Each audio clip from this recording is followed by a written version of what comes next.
Salam dan bahagia. Assalamualaikum warahmatullahi wabarakatuh. Kami, calon guru penggerak Angkatan 9 Kabupaten Wonogiri, akan melakukan praktik demonstrasi kontekstual modul 2.3 Coaching Supervisi Akademik bersama saya, Slamet Wiono Wahyu Utomo, asal instansi SMK Negeri 1 Giritontro, Kabupaten Wonogiri.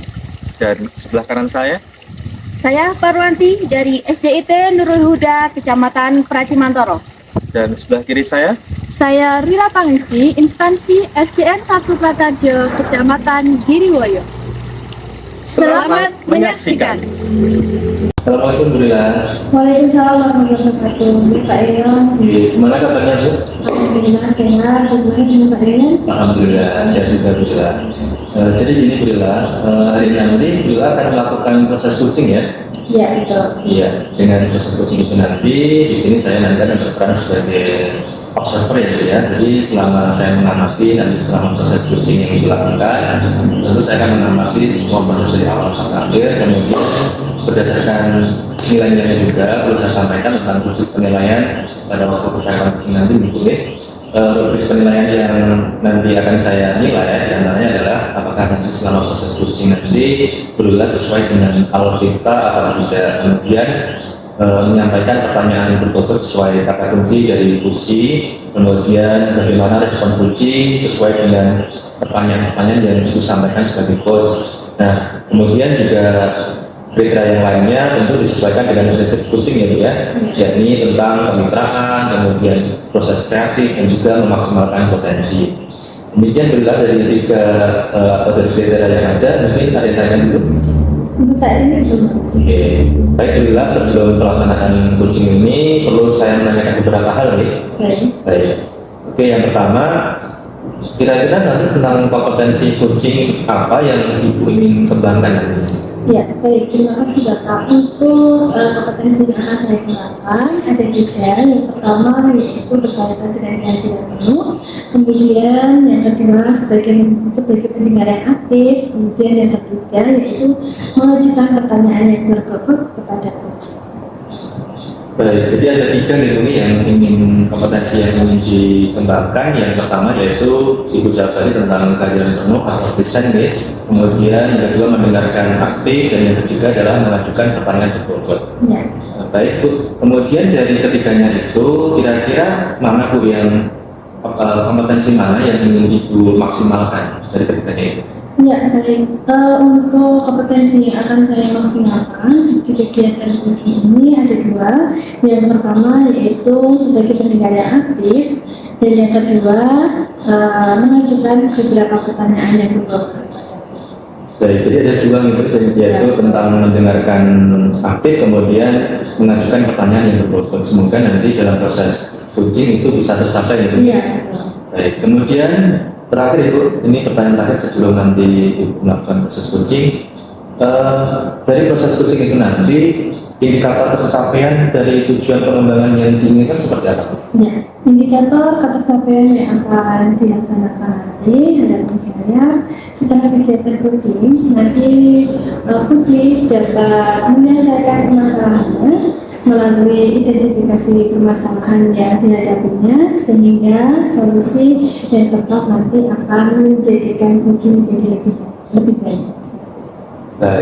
Baik Bu, mungkin dari persiapan untuk pelaksanaan coaching itu dulu. Kemudian silakan nanti melaksanakan proses coaching dan semoga berjalan dengan lancar ya. Iya, baik. Terima kasih Bapak. Sama-sama Bu Rila.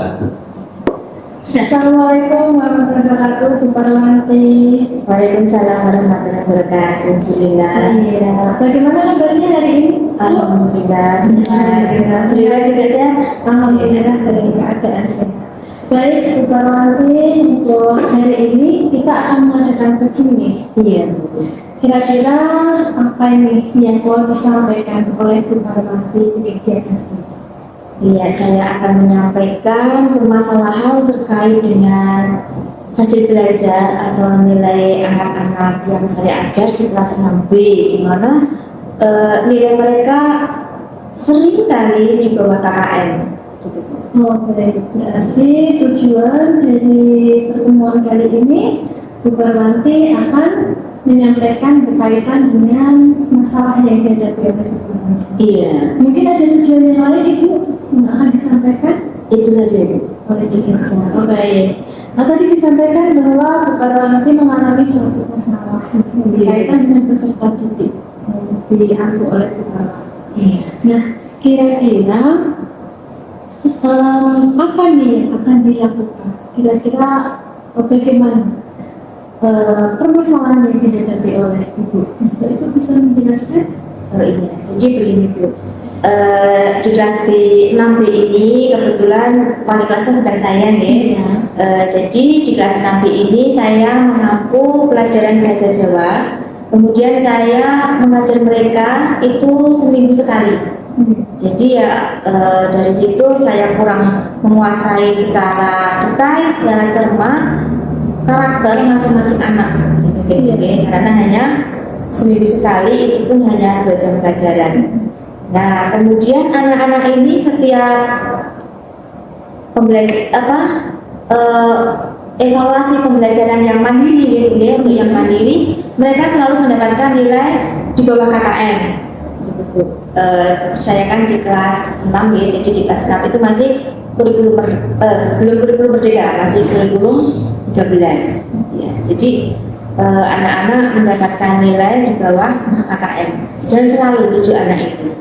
Jadi otomatis karena mereka mendapatkan nilai yang kurang begitu, otomatis mereka mendapatkan perhatian saya kan Bu ya. Jadi setiap saya masuk langsung ke 7 anak itu menjadi perhatian utama saya. Nah, dalam perhatian saya mereka bukan termasuk anak yang suka usil di kelas sebenarnya. Jadi ketika pelajaran mereka juga tidak melakukan aktivitas yang lain Bu. Jadi mereka diam, kemudian mereka juga tidak mengganggu teman yang lain, mereka juga tidak berkeliling kelas, tidak gojekan atau bercanda seperti itu. Jadi mereka baik-baik saja. Dan ketika pembelajaran itu dilaksanakan secara diskusi kelompok, anak ini juga tidak menyendiri, jadi juga tampak aktif, ya, tanpa perlu diingatkan, ayo nak aktif, itu mereka sudah aktif sendiri. Gitu. Jadi mereka secara keaktifan juga bagus. Nah, jadi nilai itu ketika diambil nilai secara individual, jadi mereka kurang mengasah gitu. Iya, baik. Berarti apa yang disampaikan oleh Bu Parwanti, terdapat beberapa anak yang mendapatkan nilai yang rendah. Iya. Oke, baik. Kemudian pada kegiatan diskusi, anak-anak dari ketujuh itu cenderung aktif ya. Oh iya, sekali. Mungkin setelah Ibu memahami apa yang dialami oleh anak tersebut, mungkin ada penyebab yang lain mengapa anak dari ketujuh anak tersebut nilainya kok masih rendah ya, seperti itu. Iya, kalau saya perhatikan juga mereka memang duduk dan seperti memperhatikan saya, tidak mengganggu teman, tetapi tidak konsentrasinya itu tidak fokus pada materi yang saya sampaikan, ya, atau video pembelajaran yang saya sampaikan. Jadi anak-anak ini mereka duduk di kelas, tetapi pikirannya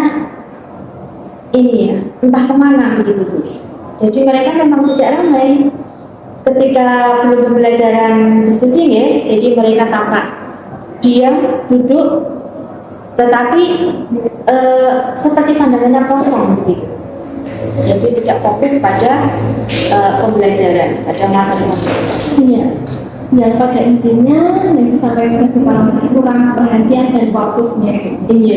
Nah, setelah Ibu melihat situasi yang seperti itu di kelas Ibu, kira-kira grade itu berapa di antara 1 sampai 10 yang berkaitan dengan situasi yang Ibu alami saat ini? Sekitar di posisi 6. Posisi 6 ya, Bu, ya. Jadi kalau kurang banget itu tidak, tetapi juga belum mencapai apa yang saya harapkan. Ya.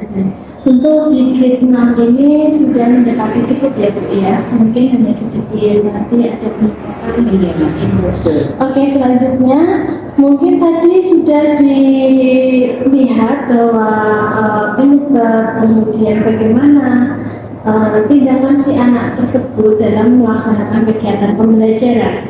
Nah, kira-kira tindakan apa yang akan Ibu lakukan setelah melihat permasalahan yang dialami oleh siswa tersebut? Nah, untuk hal ini terus terang memang belum saya lakukan, tetapi juga sudah saya rencanakan Bu ya. Jadi saya akan memanggil anak, gitu ya, memanggil anak, kemudian menggali ada permasalahan apa, gitu kan. Jadi hal yang melatar belakangi anak seperti itu apa, gitu ya. Dan untuk komunikasi dengan guru lain, guru yang dulu ada di kelas 5, kemudian guru kelasnya, juga guru mapel yang lain, saya juga sudah berkomunikasi bagaimana ketujuh anak ini ketika di pembelajaran mereka itu juga nilainya kurang. Jadi kami mendapatkan permasalahan yang sama. Dan rencana saya, dan itu memang belum saya ambil tindakan ketika saya akan memanggil mereka. Ya karena ini ya Bu, karena bukan murid di kelas saya, jadi otomatis segala yang saya prioritaskan otomatis anak-anak saya di kelas 6A. Ya, baik. Jadi ada dua hal ya Bu, yang pertama mungkin pendekatan dari hati ke hati Iya. sama anak, kemudian yang kedua mencari informasi dengan guru yang sebelumnya. Baik Ibu, selain dari dua hal yang akan dilakukan seperti apa yang Ibu sampaikan tadi, mungkin ada Ibu mendapatkan faktor yang lain yang mungkin menyebabkan anak tersebut mengalami nilainya sangat minim sekali atau belum mencapai KKM pada saat evaluasi pembelajaran. Iya, begini Bu. Untuk faktor-faktor, saya juga sudah berusaha menggali faktor-faktor itu dari keluarga. Secara keluarga mereka anak yang tidak bermasalah, keluarga tidak bermasalah, dan tidak ada indikasi yang menjurus bahwa faktor keluarga mempengaruhi mereka. Karena mereka juga dari keluarga yang seperti teman-temannya, ya. Kemudian lingkungan masyarakatnya juga termasuk lingkungan yang mendukung itu. Jadi bukan lingkungan si ketujuh anak ini bergaul dengan mungkin orang yang lebih dewasa, dengan mungkin budaya yang tidak sewajarnya untuk anak ini, tidak, mereka baik-baik saja.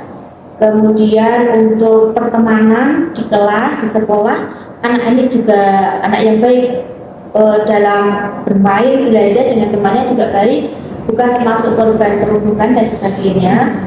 Tetapi begini Bu, saya jadi ingat ketika pembelajaran blended learning, ketika saya berikan video 2 hari sebelum pembelajaran saya, ketika saya cek memang anak ini kurang motivasi belajarnya. Jadi ketika saya mengeksplorasi pemahaman siswa, pemahaman murid, si anak ini ketika teman-temannya berlomba-lomba, saya tahu, gitu, si anak ini diam saja. Kemudian, mungkin dia malu, akhirnya, ayo nak coba apa yang ada di dalam materi video tersebut, itu juga tidak memberikan respon. Jadi, ketika saya tanya, apa tidak dipelajari? Mereka memang membuka, tetapi tidak dipelajari secara baik, secara lebih dalam. Ya. Baik, Ibu, mungkin berkaitan dengan apa yang permasalahan Ibu sampaikan tadi, kita kan di sini sudah melaksanakan kegiatan pendidikan guru-guru penggerak. Mungkin ada beberapa materi yang hal ini menjadi solusi dari permasalahan yang Ibu alami saat ini. Sebenarnya ini ya Bu, untuk membuat anak itu menjadi sadar sepenuhnya, itu mungkin saya perlu menerapkan teknik mindfulness itu deh. Nah, tetapi ini saya sempat berpikir, tetapi juga masih dalam wacana, kemudian tidak saya tidak lanjuti, karena permasalahannya untuk anak SD, ketika kita berikan teknik stop, itu sudah saya laksanakan di kelas saya di 6A, itu butuh butuh beberapa kali. Jadi sekali dua kali itu belum berhasil. Kalau kita orang dewasa ini kan dimainkan musik yang lembut, mendayu-dayu itu kan langsung fokus. Ya, betul. Kalau anak-anak enggak, Bu. Anak-anak malah senyum-senyum. Ini bukan lagi ngajak apa ini. Jadi mereka beda dengan kita. Jadi butuh waktu. Kalau di 6A itu sudah berhasil. Nah, untuk di 6B kalau saya mau lakukan ini kok kesannya saya terlalu banyak membuang waktu. Ya, karena hanya sekali, kemudian itu pun juga harus berkali-kali supaya mereka bisa fokus sepenuhnya. Ya, baik, dari apa yang Ibu sampaikan berarti akan melaksanakan praktek PSE ya Bu ya? Iya, itu akan saya coba. Baik, kira-kira kapan Ibu yang akan Ibu mau melakukan praktek PSE di kelas itu? Di kelas 6B ini karena ini sudah kemarin sudah saya laksanakan, minggu depan akan langsung saya aksi ya, jadi akan langsung saya lakukan. Kemudian untuk hal ini juga supaya efektif saya perlu berarti mencari teman supaya PSE ini tidak saya lakukan sendiri karena akan membutuhkan waktu. Iya, baik. Dari praktek yang akan Ibu lakukan, kira-kira capaian grid berapa 1 sampai 10 setelah Ibu melaksanakan PSE di kelas itu? Harapan saya terhadap keberhasilan ini 75 itu sudah cukup. Baik. Dulu karena saya memang tidak menemani mereka setiap hari. Iya, baik. Untuk grid yang akan dicapai nanti akan meningkat menjadi 75 ya Bu ya? Iya, baik. Ya, baik Ibu, setelah grid yang Ibu sampaikan tadi, mungkin ada pihak yang lain yang akan mendukung apa yang akan dilaksanakan oleh Bu Parwan.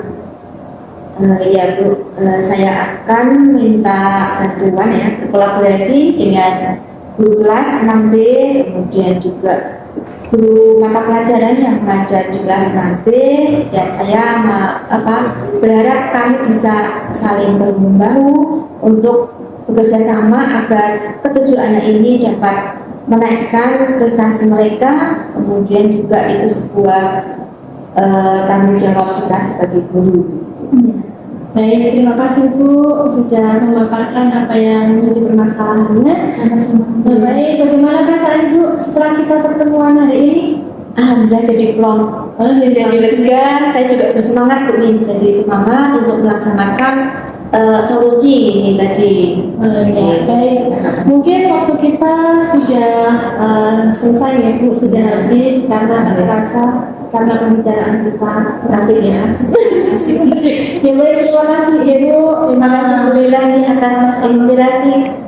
Semoga apa yang direncanakan oleh Bu Parwan nanti dapat dilaksanakan dengan lancar dan tepat berkolaborasi dengan teman sejawat seperti harapan Bu Parwan. Amin. Terima kasih. Mohon doanya Bu Lila. Iya.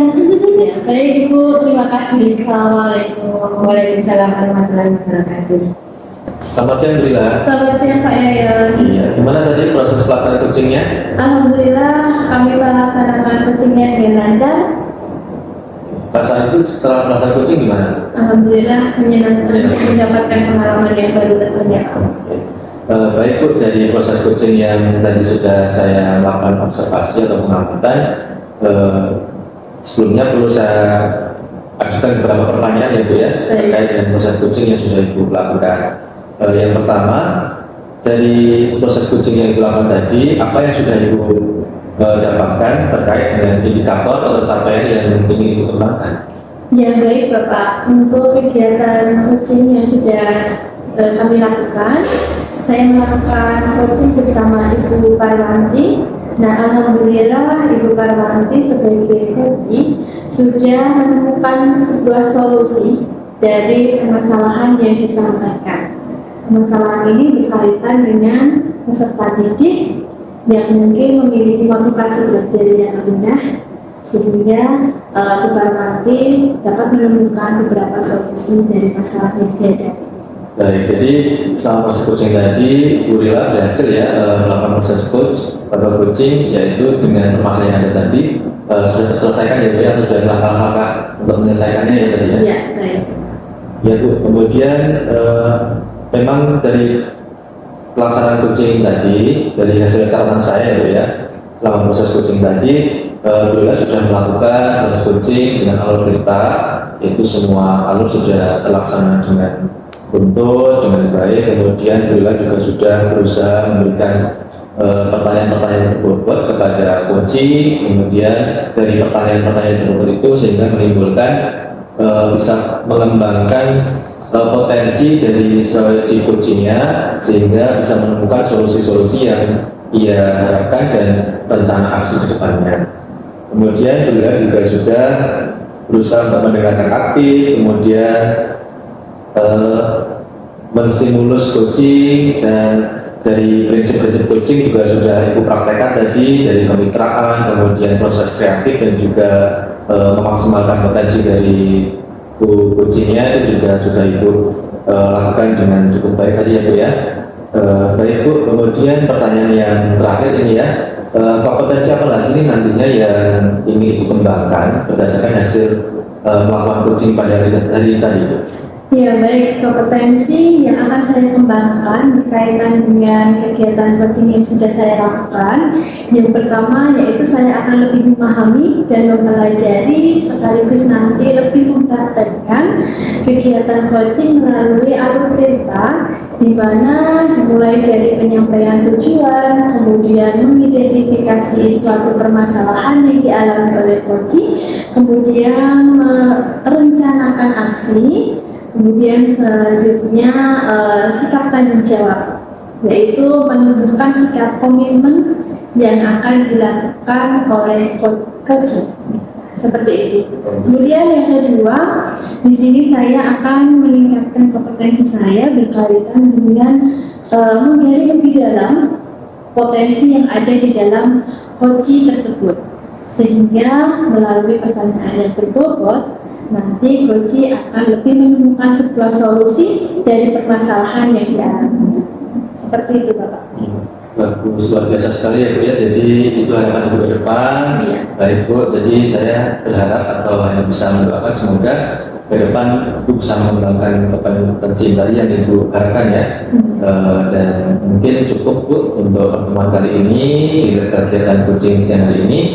Saya cukupkan dan terima kasih sekali Bu Rila sudah bersedia dalam proses coaching ini, dan saya juga sudah melaksanakan kegiatan ini dengan berkolaborasi dengan Bu Rila tentunya.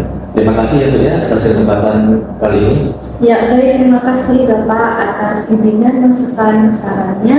Semoga dengan kegiatan coaching kali ini bisa menjadi pengalaman yang berharga sehingga menjadi coach yang lebih baik lagi. Baik. Terima kasih Bu Rila. Assalamualaikum. Waalaikumsalam. Demikian praktek demonstrasi kontekstual tentang coaching supervisi akademik. Semoga menginspirasi dan terima kasih. Guru penggerak, bergerak, menggerakkan. Wassalamualaikum warahmatullahi wabarakatuh.